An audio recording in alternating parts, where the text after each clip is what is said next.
Labadiena, čia Kauno dienos studija ir šios laidos viešnia Lietuvos sveikatos mokslo universiteto farmacijos fakulteto profesorė Jurga Bernatonienė. Labadiena. Labai plati tema ir man asmeniškai labai įdomi, kiek su gerbiama Jurga prieš pokalbį pakalbėjome. Bet pradėsime pokalbį nuo išties fantastinę literatūrą primenančio atveju, kad vaistus jau spausdina, galima sakyti, 3D spausdintuvas ir ne šiaip vaistus spausdina, bet jeigu aš teisingai suprantu, netolimoje ateityje į vieną tabletę bus sudėti keli vaistai, kad žmogui nereikėtų saujomis gerti vaistų, o paėmė vieną tabletę, kur yra visi, kurie jam reikalingi. Ar aš teisingai supratau? Taip, jūs supratote teisingai. Prieš keletą mėnesių Lietuvos sveikatos mokslo universiteto farmacijos fakultetas įsigijo validuotą ir būtent vaistų gamybai pritaikytą prietaisą. 3D vaistų spausdintuvą ir tai mums leidžia pagaminti inovatyvias išskirtinės trimatės formas, kuomet į jas mes galime integruoti ne vieną, o keletą veikliųjų medžiagų ir būtent pagaminti tokį preparatą, koks yra reikalingas konkrečiam žmogui. Nes tikslas yra orientuotis į individualizuotą, konkrečiai kiekvienam pacientui pritaikytą gydymą.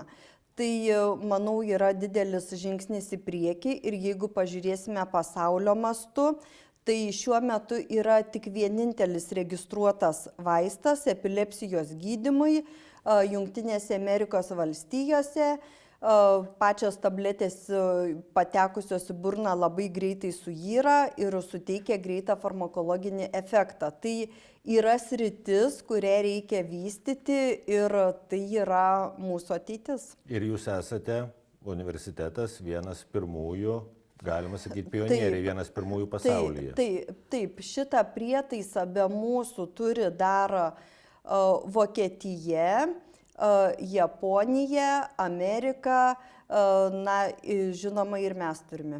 Tai jūs paminėjote jau tai pagal bendrą supratimą technologijų lyderės. Ir Lietuva, kur mes vis kaip lietuviai linkę save nuvertinti ir vos ne pasaulio provinciją pavadinti, visiškai mokslo srityje ir labai svarbioje, nes vaistus anksčiau ir vėliau kažkokius visi geriame. Manau, kad mokslo srityje mes esame farmacija, kalbant, stiprus tarptautiniu lygiu, kadangi labai glaudžiai bendradarbiauju su užsienio universitetais, tai užsienio universitetai atvykę pas mus stebisi, džiaugiasi ir aišku nori būti įtraukti į šitą bendradarbiavimą. Kada žmonės, nes kaip buvo sakyta, kad tarkim po 10 metų galbūt kiekvienoje vaistinėje jau stovės toks spausdintuvas, kur žmogus pagal savo poreikį, ne pas, bet ten bus atspausdintas vaistas, ar ne? Kada tai praktikoje bus pritaikoma? Praktikoje manau, kad tam reikės tikrai 10-15 metų, kadangi reikia atidirbti technologijas, tai reikia vykdyti išsamius mokslinius tyrimus. Tačiau noriu pasidžiaugti, kad pirmieji projektiniai darbai jau yra suplanuoti ir jeigu gausime finansavimą, viskas eisis greičiau. Pačio aparato net 8 metus reikėjo laukti. Tai vėlgi nauja pasaulyje technologija ir būtent kaip jūs paminėjote, kad jis yra validuotas. Tai reiškia, jeigu aš teisingai suprantu, specialiai vaistų spausdinimui pritaikytas skirtas. Taip, kadangi bioprinterių, kurie spausdina įvairius organus, tai jau jų buvo. Bet kada mes kalbame apie farmaciją, apie vaistų gamybą, tai reikėjo įsigyti būtent validuotą farmacinį spausdintuvą, tai mes jį ir įsigijome. Ir dabar Vilniuje nuskambėjo žinia, kad statomas biotechnologijų miestelis, kur milžiniški milijardinės investicijos. Jūs taip kaip savaime suprantamą dalyką minite organų spausdinimą, kad tai jau čia vos ne vakar diena. Kur eina mokslas, tai jau išeiname iš farmacijos šiek tiek srities, bet vaistai spausdinami, organai spausdinami. Mes didžiulio lūžio akivaizdoje esame mokslo srityje. Taip, mokslo srityje tikrai yra įvykęs didžiulis lūžis ir aš manau, kad po išsamių mokslinių tyrimų tikrai bus gaminamos išmaniosios farmacinės formos, jeigu tarkim jas integruojant tiek ir baltyminius vaistus gautus iš įvairių ląstelių, tiek mikrobinių, tiek žinduolių ląstelių ir tiesiog atsižvelgiant į kiekvieną asmenį, į personalizuotą mediciną. Manau, kad būtent personalizuotos medicinos, personalizuotų farmacinių formų gamyba taps labai aktuali ir kiekvienam žmogui priimtina ir be galo svarbi, nes kiekvienas iš mūsų esame labai skirtingas. Kiekvienas galbūt turime skirtingas gretutinės ligas, esame skirtingo amžiaus, skirtingo svorio ir kiekvienam mums reikalinga būtent individuali farmacinė forma. Tad tokie vaistai kaip paracetamolis, ibuprofenas, manau, kad laikui bėgant jie bus praeitis ir jie tiesiog bus atlikta kitokia veikliųjų medžiagų integracija. Ir geriant vaistus visuomet šalutinis poveikis yra svarbus. Taip. Ir galvojame, ar nepakenks, kaip liaudė paprastai, kepenim, inkstam ir taip toliau. Galbūt atspausdinti vaistai, jeigu taip galima juos pavadinti, bus netokie kenksmingi ir saugesni. Aš norėčiau pasakyti, kad kaip mes kalbame apie gydymą, mums yra labai svarbus efektas. Tai būtent naudojant 3D spausdintus vaistus mes galime tikėtis geresnio efekto. Ir žinoma, jeigu mes integruojame kelias veikliąsias medžiagas, mums reikia mažiau pagalbinių medžiagų. Žmogus išgeria mažesnį kiekį sąlyginai įvairių cheminių medžiagų ir tikėtinas mažesnis šalutinis poveikis. Bet tai dėl savęs jau atsispausdinat gal kokių? Oi, prašom atvykti mūsų farmacijos fakultetą, mes jau turim atsispausdinę labai daug vaistų. Pirmosios tabletės mūsų, aišku, dar moksliniam lygmenį yra spausdinamos su kvapiosios aniužės sudėtyje esančiais L-šolcijų ketonais, kurie pasižymi antiaritminiu veikimu. Na ir toliau mes orientuojamės į trimačių plėvelių nuo skausmo spausdinimą. O plėvelė nuo skausmo čia kaip atrodys? Plėvelė nuo skausmo, taip pat jums reikia atvykti pas mus. Bet pabandykit papasakot, kad plėvelė ant skausmo tiesiog klijuojamas yra pleistriukas ant odos ir iš jo atsipalaiduoja veikliosios medžiagos. Po tam tikro laiko viskas ištirpsta, gražiai rezorbuojasi ir gaunam reikiamą efektą. Tai jeigu man skauda galvą, aš užsiklijavau plėvelę, nebereikia gerti tabletės ir po kiek laiko galvos nebeskauda. Na, į galvos skausmą mes nesiorientuojam, orientuojamės į kitokios rūšies skausmą, bet manau, kad pamažu prieisim ir prie galvos skausmo. Nes galvos tai čia toksai iš lengvesniųjų, ar ne jūs ko gero orientuojantis į rimtesnius, sunkesnius atvejus? Aš manau, kad yra be galo didelės perspektyvos ir be galo didelės ir sunkiai prognozuojamos galimybės farmacijos srityje. Bet tai, ką jūs pasakote, jūs jau spausdinate ir žmogui gali kilti klausimas, o kodėl aš šiandien negaliu nueiti į vaistinę ir nusipirkti tos plėvelės, kiek dar tie procesai, kad tai būtų parduodama jau paprastiem mirtingiesiems. Mes turime atlikti išsamius mokslinius tyrimus, pagrįsti, pasitvirtinti, ne taip greitai viskas vyksta. Jeigu mes patys spausdintuvą pirkom 8 metus nuo idėjos sugeneravimo iki teisinių dokumentų sutvarkymo ir iki jo įsigijimo, tai turbūt pats gamybos procesas, jis nėra greitas. Bet manau, kad proveržis po dar 5 metų tikrai bus dar didesnis. Jau dabar mes esame proveržyje, bet po 5 metų mes dar labiau kilsime. 5 metai tikrai netruks prabėgti. Tikrai netruks. Ir žinot, man farmacija visuomet atrodė toks, grėsmingas, labai sunkus ir gan nuobodus mokslas. Aš žiūriu, jūs sėdit ir spindit, jūs laiminga, kad esat farmacininkė. Taip, teisingai pastebėjote, esu labai laimingas žmogus. Kažkada, kai man reikėjo rinkti studijas, tai rinkausi tarp odontologijos, veterinarijos ir farmacijos ir aš pasirinkau farmaciją.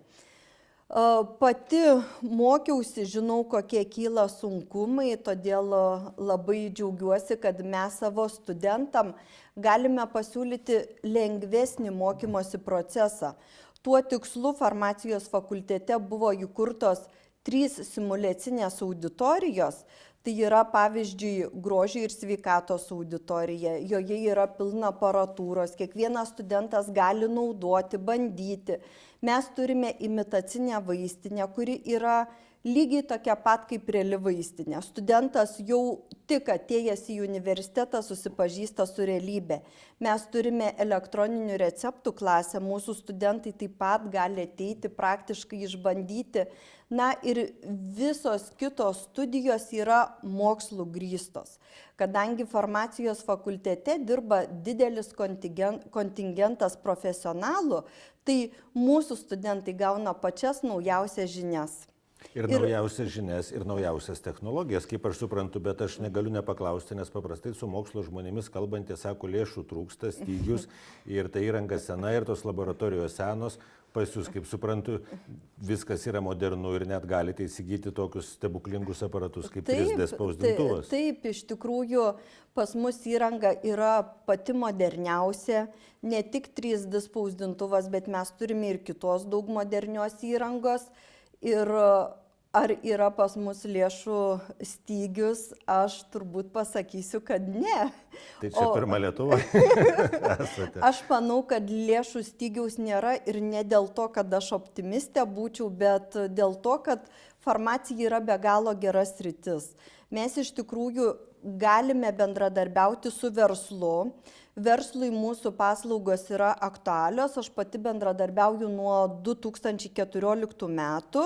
Per tą laikotarpį turėjau turbūt daugiau nei 70 sutarčių. Na ir verslininkai mato, kad farmacinės paslaugos yra be galo reikalingos.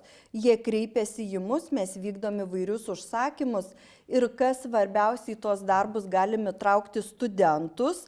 Ir studentai mūsų gauna ne tik naujausias žinias, bet ir galimybę dirbti su pačiomis naujausiamis medžiagomis. O motyvacija finansinė studentams ir jums nuo bendradarbiavimo su verslu, na irgi gyvenam tokiais laikais, kai reikia skaičiuoti pinigus, tai ko gero ir yra kažkokia iš to nauda? Na, nauda yra tokia, kad mes galime studentams skirti stipendijas. Pavyzdžiui, nuo šių metų visi pirmo kurso studentai įstoja pas mus į farmaciją, gauna jaunojo farmacininko stipendiją. Mes taip juos motyvuojame, norime parodyti, kad farmacija tikrai yra be galo svarbi ir reikalinga specialybė.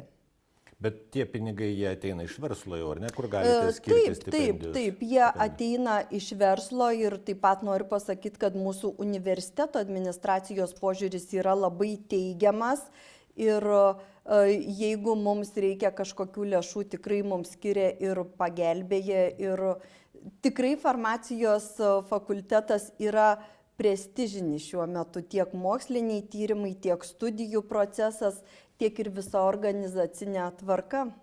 Ir farmacija paprastai vaistai, ar ne? Bet man užstrigo, jūs paminėjote ir grožio kosmetologijos sritį, kas labai yra svarbu visais laikais. Taip, farmacija yra ne tik vaistai, tai yra labai plačių galimybių specialybė.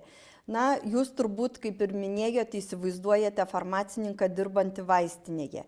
Ne, farmacininkas taip, jis gali dirbti vaistinėje, bet jis taip pat gali būti vaistų kūrėjas, jis gali dirbti valstybinėje vaistų kontrolėje, jis gali kurti kosmetinius gaminius, gali dalyvauti maisto papildų gamyboje, gali dalyvauti analizuojant vaistus. Tad pasirinkimas yra be galo didelis ir platus. Apie grožio industriją pakalbam. Tikrai tai yra daugam įdomu. Natūralios medžiagos, kiek aš mažai su tą sritim iš ties susidūręs, bet man toks įspūdis, kad žmogus vėl atsigręžia į gamtą. Ar aš teisus? Tai yra tai, ką gamta turi savyje, žmogus išmoksta panaudoti savo reikmėms. Jūs visiškai teisus, nes būtent natūralių produktų kūrimas, gamyba šiandien yra be galo aktualus. Ir jeigu mes truputėlį grįšime į biotechnologiją, tai su biotechnologiniais produktais mes taip pat dirbame ir dirbame konkrečiai su mėlynąja biotechnologija, tai yra produktais išgautais iš jūros ir vandens, na tai yra dumbliais, iš dumblių išskirtomis veikliosiomis medžiagomis, kurioms yra atlikti klinikiniai tyrimai ir mes tas medžiagas panaudojame kosmetinių produktų gamybai. Tai šitie produktai gali mažinti raukšlių kiekį, gali drėkinti odą, gali daryti, kad oda būtų spindinti, sveika, taip pat gali apsaugoti nuo saulės, turėti tam tikrą SPF faktorių. Tai yra be galo plati sritis. Ir džiaugiuosi, kad tokių sukurtų produktų jau yra rinkoje ir šitie produktai buvo sukurti būtent Lietuvos sveikatos mokslų universitete farmacijos fakultete ir visos šios žinios jau yra skleidžiamos studentam, tad iš mūsų fakulteto išėjęs žmogus bus paruoštas praktiniam darbui ir gyvenimui. Aš tikrai mielai paklausčiau, kaip tie produktai vadinasi, bet tai atrodys, kad reklaminis pokalbis, tai nėra reklaminis pokalbis, bet kas yra labai visuomet, man atrodo, žmonėms svarbu, tai natūralu ir Lietuvoje pagaminta. Man, pavyzdžiui, labai svarbu, nes, vis tiek ir patriotiniai jausmai, ir žinot, užsienį chemijos prikišo. Čia, o tai, ką jūs sakote, iš natūralių produktų ir mūsiškių padaryta, tai šis gerai skamba. Iš natūralių produktų tikrai pagaminame daug, bet noriu pasakyti, kad šiandien yra tokia situacija, kad daug produktų yra eksportuojama. Eksportuojama turbūt čia jau yra užsakovų sprendimas, įmonių sprendimas, kadangi jie irgi žiūri grįžtamąją naudą. Bet aš taip pat noriu pasidžiaugti, kad įmonės su mumis sudaro ir licencinės sutartis. Tai yra juos... Ką tai reiškia? Tai reiškia, kad mes sudarom sutartį, pagaminam produktą neimdami jokio atlygio ir produktas, kuomet yra komercializuojamas, mums visada nuo parduoto produkto kiekio grįžta lėšos. Tai yra tokia investicija į ateitį, o šitas lėšas mes jau galime panaudoti studentų motyvacijos didinimui, farmacijos prestižo didinimui ir įrodyti, kad šita specialybė tikrai yra ateities specialybė. Tikrai ateities ir jūs man tikrai praplėtėt labai įsivaizdavimą, kas tai yra farmacija, iš to vaistininko su visa, nes aš jums minėjau, vaistininkus labai myliu ir gerbiu, nes man gal sekasi, bet iš ties kažkaip visuomet labai lengva. Dabar aš jau suprantu, kodėl man su vaistininkėms taip lengva susikalbėti, nes su tokiomis dėstytomis kaip jūs. Tai ir studentai laimingi turėtų būti, aš įsivaizduoju. Aš manau, kad mūsų fakultete ir dėstytojai laimingi, o kai dėstytojai laimingi, tai ir studentai laimingi ir mes visi atskleidžiame tą žinutę, kad tikrai galime būti naudingi pirmiausiai Lietuvos visuomeniai. Ir man labai smagu, kad mes organizuojam ir intensyvesias mišresias studijas užsienio studentam ir jie labai mielai pas mus atvyksta ir lieka nustebę. Kokia yra Lietuvoje būtent farmacijos srities galimybės, kaip yra ruošiami studentai. Bet su tokia gera mokslinė baze lietuviai vaistų, kodėl nekuria, o gal kuria, aš tiesiog nežinau, turiu minėję, kad... O kodėl nekuria? Va, aš sakau, tai nežinau, vadinasi tiesiog. Bet kaip aš žinom, ten tos minėtus pavadinimus, ten nuo skausmų, tie tokie, kur ar nuo širdies, kur labai populiarūs, ar ne, va, pavyzdžiui, lietuvius. Pačios mano paskutinės sutartis tai yra skirtos vaistų kūrimui nuo cistinės fibrozės. Lietuviai dalyvauja vaistų kūrime, taip. Nes tai, neslėpkime, labai pelningas verslas, matome, kokius pelnus turi farmacijos didžiosios kompanijos, ar ne? Na, pirmiausiai mums kalbant, tai ne finansinė nauda rūpi, bet galimybė padėti žmogui ir galimybė sukurti kažką naujo, kas duotų pridėtinę vertę pirmiausiai Lietuvos žmogui.